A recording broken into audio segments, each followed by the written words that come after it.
한국경제TV 생생한 실전 투자 정보 와우퀴. 월 5,000원 커피값으로 투자 정보가 내 손 안에 배달됩니다. 와우킥 N에서 만나요. 오랜만에 미국 증시가 외부 요인에 의해 흔들렸습니다.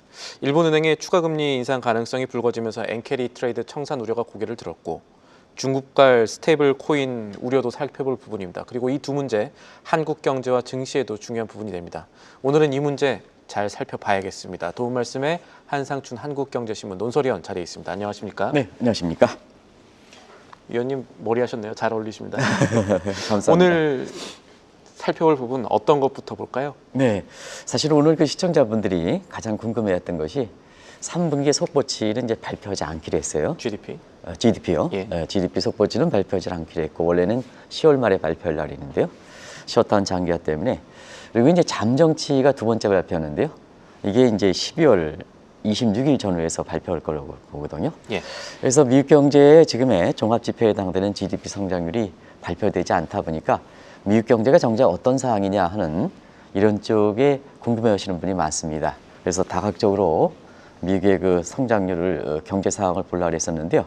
오늘 그 시장에서는 큰 흐름이 있었죠. 시청자 여러분도 우리 캐스터분이 전해주셨습니다는 중국의 그 코인에 대해서 스테이블 코인에 대해서 불법 조치, 그리고 엔캐리 자금 청산 문제, 이런 문제가 우리 입장에서도 법적이라는가 시장적인 측면에서 가장 관심이 되기 때문에 이 문제를 갑작스럽게 준비해서 시청자 여러분한테 전해드리고 오겠습니다. 오늘 3대 지수의 그 보면 다우존스 지수가 많이 떨어졌어요. 네, 나스닥은 상대적으로 덜 떨어졌어요. 종전의 패턴과 좀 다르죠? 예. AI 거품일 때는 나스닥이 많이 떨어지고 다우존스가 버텼습니다는 이런 움직임을 보인 데에서는 역시 손정희 회장이 AI 거품에 대해서 마지막으로 강하게 반발하는, 과거에 이제 손정희 이렇게 회장께서 엔비디아의 주식을 전량 매각했을 때 AI의 거품론을 더 확산시키는, 그래서 주가가 떨어지는 이런 쪽의 모습을 보였지 않습니까? 그때 당시에도 이게 사실은 그 AI 거품은 아니다 하는 식으로 이렇게 방송을 해드렸습니다는, 결국 본인 자신이 직접적으로 AI 거품은 너무 지나치다 하는. 그리고 또 한 가지는 향후의 발전 가능성에 대해서 앞으로 이렇게 AI가 세계 GDP의 10%, 그럼 세계 GDP의 10%는 엄청 큰 수치지 않습니까? 그렇죠. 그런 측면에서 지금의 성장 속도를 보면 기하급수적이다 이렇게 해서 사실 AI 시장의 낙관론을 제기한 것이 오늘 그 사실 외부 요인만 없었다면 미국 증시가 상당히 좋은 여건이었다고 볼 때 있습니다. 그러다 보니까 그 AI 거품에 대해서 가장 선두국이 마이클 버리죠.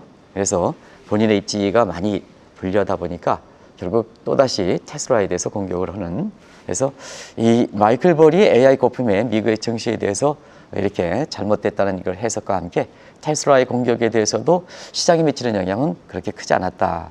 우리 소피디께서 테슬라의 종가를 한번 보여주시면 좋겠는데요. 제가 볼 때까지도 테슬라의 종가는 테슬라의 그 주가는 그렇게 떨어지지 않았습니다. 이게 학습 효과 때문에 그런 게 아닌가 생각합니다. 오늘 미국 증시에서는 중국의 스테이블 코인에 대한 발언, 그리고 엔캐리 자금 청산 문제, 지금 테슬라 나오죠? 마이클 버리가 테슬라를 심하게 공격했습니다는 시장 자체에 미치는 영향은 그렇게 크지 않았다. 보합 정도로 끝났다 하는 것을. 시간에서는 오히려 0.07% 상승하고 있네요. 예, 그렇습니다. 이게 이제 그 뭐라 그러나요? 이섭의 뭐 어쩌고 이런 거와 관련된 우와 관련돼 있는 것이 아닌가 생각합니다. 일단 외부 요인은 중국의 스테이블 코인에 대한 불법 조치. 그래서 이 코인과 주식권, 위험 자산에 대한 선호 심리이기 때문에 같이 움직이거든요. 그래서 증시의 주식 투자 심리를 위축시켰다 이렇게 볼 때 있고요. 많이들 얘기했습니다. 일본의 BOJ의 금리 인상 가능성이 그보다 앞서서 열리는 FOMC 회의에서 금리 인하 가능성, 그다음에 차기 연준 의장이 금리 인하의 전략적인 사람, 이런 사람이 부각되는 것과 서로 엇갈리다 보니까 엔캐리 자금의 청산 우려가 실제 발생 여부와 역시 우려가 되면서 미국의 주가를 떨어뜨렸다 이렇게 볼 때 있습니다. 그런 과정에서 오늘 많이 들으셨던 용어가 위험 자산에 대한 회피 심리가 강하고 안정 자산에 대한 선호 심리가 높아졌다 하는데요. 안정 자산 선호 심리에 있어서 이렇게 보면 미국의 국채라든가 달러 가치는 떨어졌습니다. 그래서 유일하게 금값에 대해서 안전 자산에 대한 선호 심리가 높아졌면서 금값이 한때 4,000달러 이렇게 내외에서 떨어지다가 오늘은 4,260달러로 재상승하는 모습을 보였다 이렇게 보시면 되겠습니다. 또 하나 오늘은 암호화폐 시장이 아무래도 조금 눈에 띌 수밖에 없는데 중국이 스테이블 코인에 대해서 규제를 더 촘촘하겠다. 그리고 투기하면 안 된다. 이런 기조를 보인 것도 혹시 이 쿠션 효과라고 할까요? 미국 증시에 영향을 끼친 부분이 있겠습니까? 네, 이런 조짐은 이제 지난주에 보여가지고 우리가 스테이블 코인에 대해서 폭락 문제 관련해서 한번 점검해 드렸습니다. 예. 그런 것이 이제 중국의 조치와 함께 코인 시장이 오늘 시장 중에서는 아마 가격 하락폭 중에서는 증시보다 더 관심이 있었던 것이 코인 시장이다 이렇게 보게 됐습니다. 그러면 중국이 이렇게 스테이블 코인에 대해서 불법 조치는 중국은 민간의 주도권을 인정하지 않고 있습니다. 미국은 스테이블 코인에서 민간의 주도권을 흡수하는 것이 이제 스테이블 코인법이다 이렇게 보여되는데요. 중국은 코인에 대해서 앞서가는 측면에서 센트럴 뱅크 디지털 커런시를 공식적으로 인정하고 여기에 대해서 디지털 위안화를 발행해서 이게 법적 지위까지 법화 상태까지 올라간 상태다 이렇게 보시면 되겠습니다. 그러다 보니까 지난주에 스테이블 코인 가격이 이렇게 폭락하는 상황에서 사실 코인에스에서 앞서가는 더군다나 중국판 센트럴 뱅크 디지털 커런시에 앞서가는 이쪽에서 스테이블 코인에 대해서 불법 조치하다 보니까 시장에 영향을 많이 미쳤다 이렇게 됐습니다. 그런 과정에서 비트코인 같은 경우에는 10월 초에 10만 달러 가다가 지금 8만 5천 달러대로 이렇게 떨어진 상황이고요. 그 다음에 어떻게 보면 스테이블 코인의 가장 각광을 받았던 이더리움 같은 경우에는 올해 그 최고치 대비해서 지금 50% 밑으로 급락하는 상황입니다. 그런 과정에서 10월 초에 비트코인이 12만 달러 가다 보니까 연내 비트코인이 경우에 따라서는 20만 달러 이런 쪽에 예기되는 시각이 맞지 않느냐 하는 시각에서 각종 코인과 관련된 레버리지 상품들이 많이 되다 보니까 이렇게 코인 가격이 급락하다 보니까 국내 투자자 입장에서도 상당히 관심이 되고 있다 이렇게 보겠습니다. 그러니까 이번 중국의 조치가 미국 증시뿐만 아니라 일단 스테이블 코인 시장 자체에 직격탄이 될 수 있다라는 분석인 건데 왜 이러는 움직임이 나오는 걸까요? 네, 전초 지점에서 스테이블 코인이 결국 이렇게 가치를 유지할 수 있을 것이냐 하는 측면에서는 코인 자체에 대해서는 이렇게 비트코인을 제외하고는 사실 스테이블 코인의 대상이 되고 있는 이더리움이라든가 알트코인 같은 경우는 가치가 이렇게 그렇게 희박하다 이렇게 얘기하지 않습니까? 그래서 결국은 스테이블 코인은 그 가치를 인정해서 법적으로 인정하는 문제인데요.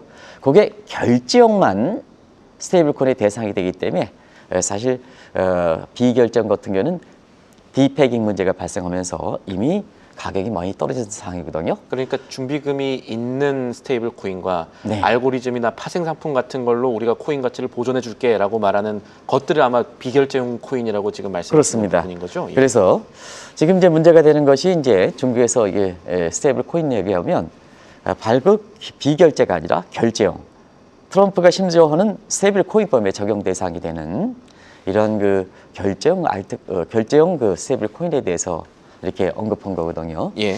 이 점에서 시청자 여러분 아시겠습니다. 1코인당 1달러, 담보는 미개 국채입니다. 근데 여기서 문제가 되는 것이 초단기 미개 국채 문제에 대해서 현금성 자산이기 때문에 디패깅에 대해서는 상대적으로 비결정보다는 적었지 않습니까? 그런 것이 이제 결제형과 비결제형의 가격을 흐름해 보면 결제형은 그대로 유지하고 이렇게 그렇게 큰 영향을 받지 않고 비결정 건들은 가격이 폭락했던 상황이거든요. 근데 중국에서 이렇게 보면 과연 이렇게 미국의 이 코인에 대해서 담보를 설정하고 있는 이렇게 국채가 안전하냐 문제입니다. 안전하냐 문제입니다. 이 대목에 있어서는 여러 시청자분도 전화가 오고 오시는데요. 디폴트 임에 대해서는 아직까지 그렇게 줄어든 상태는 아니거든요. 예. 셧다운이 풀렸다 해서 이 부분에서 재정 집행만 이렇게 신속하게 되는 거지 미개 국채에 대해서는 사실상 이렇게 디폴트 가능성이 확률이 줄어든 것은 아닙니다. 오늘도 보시면 안정자산에 대한 선호 심리가 높은 상태에서 달러 가치 떨어지고 미 국채 금리는 거꾸로 올랐습니다. 그러면 국채 가격이 떨어졌다는 얘기거든요. 이런 점에 의문을 제기해서 중국에서는 스테이블 코인에 대해서도 이렇게 여러 가지 위험성을 지적했던 문제가 결국 코인 시장의 여러 가격을 떨어뜨렸다 이렇게 보겠습니다. 조금 다른 시각에서 이거는 검증되지 않은 수도 있겠습니다만 이런 미국의 조치가 이 스테이블 코인 결제형이라고 말씀하신 건 결국 미국채 담보라는 거니까 미국 국채 수요가 되는 거잖아요. 네, 그렇습니다. 이거 흔들면은 중국이 미국을 좀 견제하는 수단으로 여러 가지 규제를 내놓은 거 아닌가 이런 생각을 해볼 수도 있을 것 같거든요. 네. 이 부분은 어떻게 보십니까? 일부 시각에서 그런 시각을 많이 제시하죠. 왜냐하면 스테이블 코인은 트럼프가 가장 주력했고, 그다음에 코인이라는 코인 왕궁돈에 트럼프의 상징이 있고, 그다음에 스테이블 코인은 달러 위상과 직결되는 문제가 예. 아니겠습니까? 그래서 중국이 스테이블 코인에 대해서 불법적인 이런 거래 조심하라 이런 것은 결국 그 자체 언급 이상의 미중 간의 이렇게 견제 차원에서 마찰 차원에서 이런 것을 얘기하는 시각이 아닌가 이렇게 보고 있는데요. 그런 관점에서 시진핑이 지휘는 4중 견해를 통해서 장기 집권을 마련한 상태입니다. 그래서 대내적으로 보면 어제도 말씀드렸습니다는 디플레 탈출해서 인민들의 경제 고통을 좀 완화시켜야 되고요. 그다음에 대외적으로 보면 미국과의 그 경제 패권 마찰에서 확실한 우위를 줘야 되거든요. 근데 상대적으로 보면 사실 그 트럼프 입장에서는 굉장히 어려운 사태죠. 레드스왑 균열 문제, 시청자 여러분 잘 아실 거로 이렇게 생각하고요. 그래서 트럼프 2.0의 추진, 원래는 이거 트럼프 2.0 같은 경우는 정권 교체되면 기반을 조성하는 것이 1년 차고, 그다음에 2년 차서부터 강하게 드라이브 시키는 동력이 있게 되거든요. 예.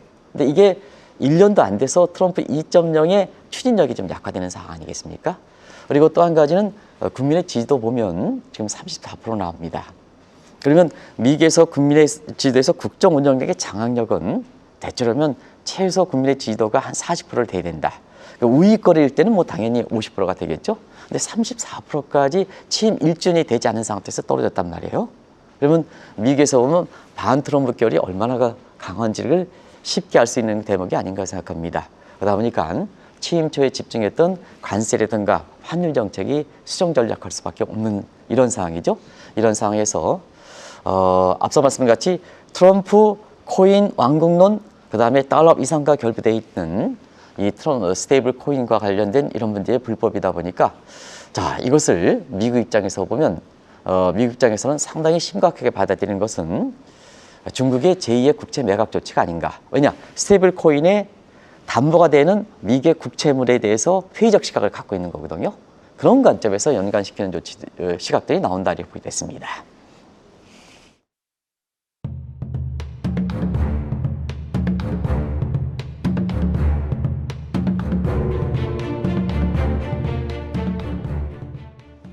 미국과 중국 사이 스테이블 코인 문제가 사실은 그 뒷단에 있는 미국 국채, 이 스테이블 코인의 수요가 되고 있는 미국 국채를 둘러싸고 벌어진 일이라면 이거 하나 짚어봐야겠습니다. 중국이 지금 미국 국채 매각을 얼마나 하고 있는지 혹은 매각을 얼마나 할 수 있는지 이걸 살펴봐야 될 것 같은데요. 네, 중국의 미국의 국채 매각은 계속해서 이슈가 됐던 상태인데요. 올해는 미국과의 관세 협상에 따라서 그 속도 조절 이런 걸 해왔던 것이 관계 안 좋아지면 더 많이 팔아버리고. 그렇습니다. 예. 그런 상태가 이제 전형적 모습인데요.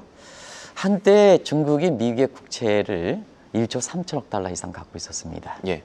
그런 상태에서 바이든 정부 때 탈달러 현상의 일환으로 사실 미국의 국채를 계속해서 매각된 상태다 하시면 아시겠습니다.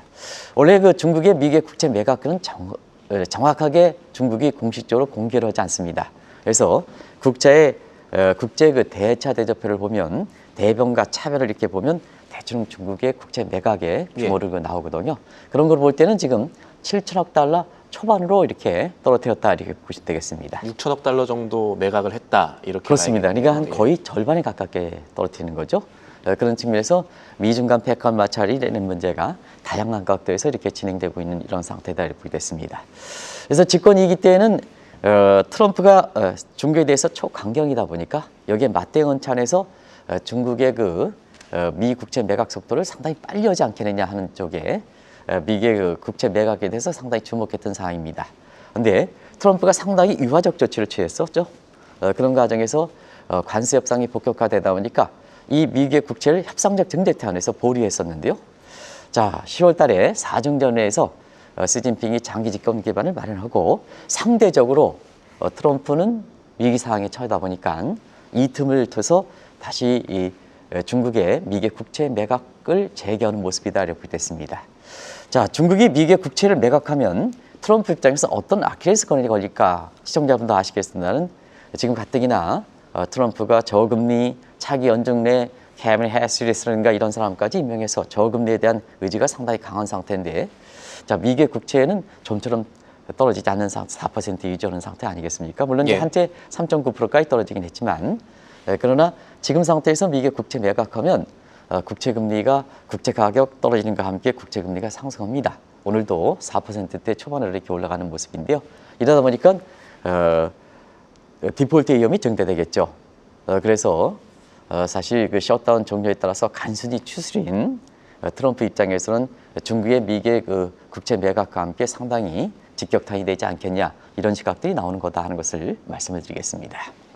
여러 가지가 지금 결부되어 있는 문제이기 때문에 그러니까 지금 코인 시장이 흔들리는 게 그냥 단순하게 코인 시장 흔들리는 게 아니라 국채 시장까지 흔들릴 수 있다라는 부분 짚어주신 거고 네, 그 그렇습니다. 얘기하려면 조금 더 가까운 얘기 해봐야겠죠. 네. 저희가 엔캐리 트레이드 얘기 많이 합니다. 일본의 기준금리가 올라가게 되면은 아무래도 일본에 싼 돈 빌려가지고 고수익 자산 투자하는 돈들에 문제 생길 거다 이런 얘기들 많았고 오늘 이게 미증시 조금 흔들거리고 암호화폐 더 많이 흔들거리게 만든 것 같은데 이 문제도 저희가 이 심지어 코인 투자 안 하는 사람들도 봐야 되는 문제입니까? 네, 외부인이 서로 이제 겹쳐서 그렇죠. 예. 뭐든지 투자 심리라는 그 복합적 요인이 작용되기 때문에요. 그래서 지금은 주가에 대해서 이렇게 고수준 얘기가 많이다 보니까 이 악재에 대해서 민감한 이론적인 모습이 보인다 이렇게 됐습니다. 그런 과정에서 사실 시청자 여러분 아시겠지만 엔캐리 청산 문제가 지금 갑자기 불거져서 지난해 7월 달에 같은 상황이 재현되는 것이 아니냐 하는데요. 시점상으로 보면은 누제 말씀드렸다시피 12월에는 미국의 금리를 내리고 일본은 추가 금리 인상 얘기하다 보니까 그런 정황에 작년 7월 달에 엔캐리 자금 청산에 대한 낙인 효과 이런 것이 겹치다 보니까 투자 심리가 위축시키는 것이 아닌가 이렇게 보고 있습니다. 그 상황에서 어제도 이제 이 문제에 대해서는 잠시 말씀드렸습니다. 3분기 이후에 일본이 경제 처방으로 오면 상당히 처방하기가 힘든 여건입니다. 일본은 케인지언 총수요 관리 정책을 취해왔던 국가거든요. 그다음에 3분기 성장률이 마이너스 1.6% 떨어지고 그다음에 10월 달 CPI가 3% 되다 보니까 이게 경우에 따라서는 코어 사이 스태그플레이션 양상이거든요. 그러면 시청자 여러분, 자, 이 성장률을 끌어올리자니 경기 부양이 우선돼야 되고 그다음에 물가를 우선해야지 사실 금리 인상하는 이런 쪽에 정책적으로 엇갈리게 되는 거 아니겠습니까? 이러한 국면이 잃어버린 10년을 나왔던 1990년대 자산시장이 붕괴되면서 똑같은 현상이 나타났습니다. 그래서 그때 경기 부양 쪽에 우선이 돼야 된다는 것이 대장성 패러다임이고 예. 그다음에 그때 당시에 물가 상승하는 부분을 잡아야 된다는 것이 당시에 BOJ 총재인 야스시 미에이의 얘기를 따라서 미에노 패러다임이거든요. 지금 똑같은 상황이 연출된다 이렇게 됐습니다. 그러면 다케이치는 지금 어느 쪽이냐? 뭐 정책 기반이 약하기 때문에 대장성 패러다임으로 갈 수밖에 없죠. 그래서 엔조를 추진하자. 위에 따위한테 추가 금리 인상에 대해서는 좀 자제해달라. 그리고 오히려 이렇게 대규모 이렇게 예산을 편성하는 입장 이런 상황이거든요. 근데 자, 이 대목에서 우에노 총재가 어느 쪽을 둘 것이냐 하는 이 측면이 세계적으로 상당히 관심이 됐었는데요. 어제 이 방송이 나온 이후에 우에노 총재께서 미에노 패러다임을 선언하는 듯한 언급을 해서 추가 금리 인상의 전향적인 시각을 입장을 내서 지금 주식 투자 심리를 상당히 위축시킨다 이렇게 보시면 되겠습니다. 실제로 지금 일본에서 나오는 뉴스나 맥락들을 보면 11월 초중순만 해도 이 다카이치 신임 총리가 일본은행이 좀 도와줘라. 그러니까 경기 부양해야 되니까 금리 올리지 말아라. 이런 요구, 협조 요구를 했는데 오늘 나온 뉴스대로 보면은 우에다 가조 총재는 상당히 미온적이거나 아니면 안 들어줄 가능성도 있다 이렇게 봐야겠네요. 네, 그것이 이제 엔캐리 자금에 대한 청산 우려가 나오는 게 되겠죠. 그래서 여건적인 측면에서는 한 3가지 여건을 근거로 가는 것 같습니다. 뭐 시청자 여러분 아시겠습니다는 일본이 소비자 물가가 3% 이상 되는 게 아주 드문 일입니다. 그러다 보니까 인플레를 감안한 실질 금리가 미국의 일본의 그 국채 금리가 올라간다 하더라도 물가를 가면 실질 금리가 낮지 않느냐. 그런 측면에서 저금리에 대한 부작용이 많이 이렇게 더 쌓이지 않느냐 하는 측면이거든요. 그러면 출구 전략은 예술입니다. 출구 전략은 추진 시기라든가 규모라든가 과정이 삼박자가 맞아야 출구 전략의 효과가 나는 소위 칼라류에 가는 황금률 이론에 비교되거든요. 그러면 출구 전략이 이렇게 지연될 때는 어떠냐 하는 문제에서는 나중에 후폭풍이 더 된다는 얘기입니다. 일본 경제의 저금리에 따른 여러 가지 부작용이 더 심화되면 나중에는 일본 경제가 더 어려워질 수 있다 하는 이 측면이거든요. 예. 그래서 아베노믹스의 설계자였던 하마다 고이치 씨도 최근에 이렇게 보면은 오히려 일본도 기준금리를 올려야 된다 이런 입장이거든요. 이 세 가지 요인의 근거를 들어서 어제 우에타 총재가 사실 그 추가 금리 인상에 대해서 전향적 입장을 취했다 이렇게 됐습니다. 근데 문제는 이 엔캐리 자금의 청산 문제에 대해서 우려는 그때마다 많이 나왔습니다.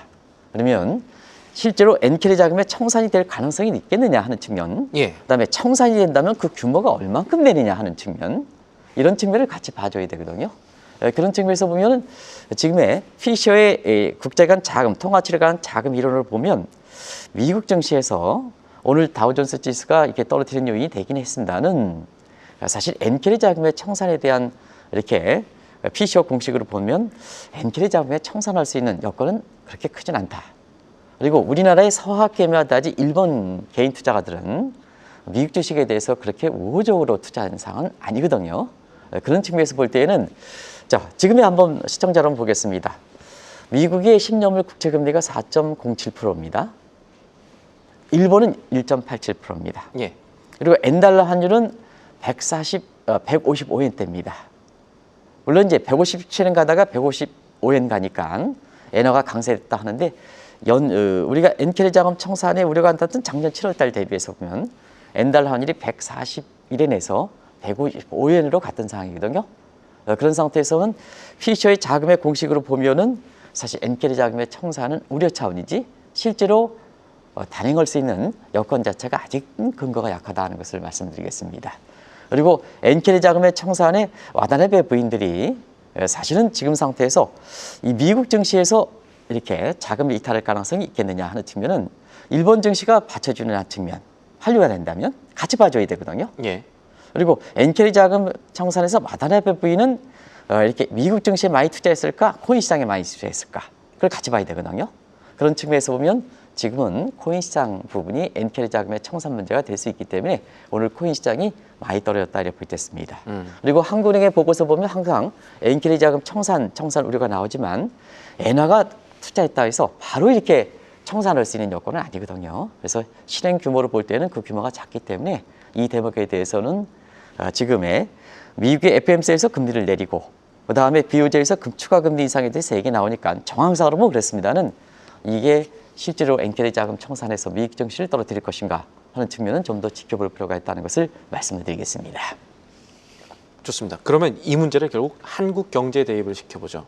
최근에 엔화 원화 동조 현상이 좀 일어나고 있습니다. 특히나 엔저 때 우리나라 원화 가치도 동반 하락하면서 여러 가지 힘든 상황들이 있었는데 오늘 새벽 시장에서 원달러 환율 조금 안정화됐습니다. 1.9원 정도 하락을 했으니 이런 흐름들이 이 원화 가치를 계속해서 동반 상승시켜주면 아마 우리 당국자 입장에서 좀 다행한 일일 것이고 또 최근에 너무 욕먹고 있는 서학개미 입장에서도 사실은 좀 다행스러운 일일 건데 지금의 현상 어떻게 봐야 될까요? 네, 어제도 이제 공교롭게도 일본의 금융 변수와 환율과 금리와 주가 모습, 그 다음에 한국의 이렇게 세 가지 변수가 동조와 보있다. 그래서 예. 이것을 커플링이 아니라 코-무브먼트 현상이다 하는 것을 말씀을 드렸습니다. 오랜만에 나타난 현상인데요. 자, 그러면 일본과 한국이 서로 경제권이 다른데도 불구하고 또 자본시장의 위치가 다른데도 불구하고 왜 이렇게 서로 코-무브먼트 현상을 보였을까 하는 측면에서는 공통 변수가 역시 미국의 영향력이 그만큼 증대되기 때문에 미국의 영향력 변수는 일본도 한국도 동일한 변수이기 때문에 일본과 한국 간에는 이렇게 코-무브먼트 현상이 나타난 것이 아닌가 이렇게 보고 있습니다. 그러다 보니까 자연스럽게 엔캐리 자금 청산 우려가 된다 하니까 원캐리 자금도 청산되는 게 아니냐 하는 시각에 얘기가 논란이 많았던 것 같습니다. 일단은 그런 근거가 나오는 데 있어서는 코-무브먼트 현상에서 자연스럽게 나올 수 있는 현상이다 이렇게 보겠습니다. 그러면 지금 신행코드 지적해 주셨습니다는 엔캐리 자금 청산의 미국 증시에서 마찬가지로 미국 증시에서 원캐리 자금 청산해서 국내 증시에 들어올 때는 국장도 올라가고 환율도 안정시키기 위해서 정책 당국이 바라는 사항이 되는 게 아닌가 하는 쪽인데요.